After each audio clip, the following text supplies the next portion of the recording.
রাসূল সাল্লাল্লাহু আলাইহি ওয়াসাল্লাম বলেছেন,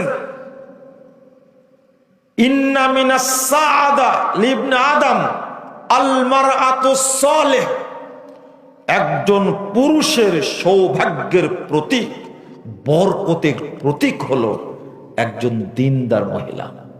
নেককার মহিলা যদি বাড়িতে থাকে, আপনার পরিবারে বরকত হবেই, আল্লাহ বরকত নাজিল করবেন। তিনটার মধ্যে একটা আল মারআতুস সালিহা, নেককার মহিলা। 2 নম্বর আল মারকাবুস সালিহ আল হানি, অর্থাৎ আরামদায়ক বাসস্থান, বাহন, আরামদায়ক বাহন।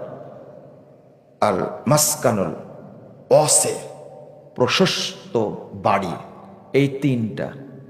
কারো বাহন নাই, অর্থাৎ গাড়ি নাই, আছে না এরকম মানুষ?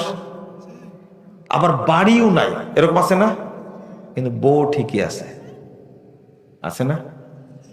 এই জন্য 1 নম্বরে আল্লাহ রাসূল বলেছেন আল মারাতুস সালেহ, এটা হলো বরকতের প্রতীক। আপনি রাগ করতে পারেন আমার উপরে, এটা হাদিস বলছি আমি।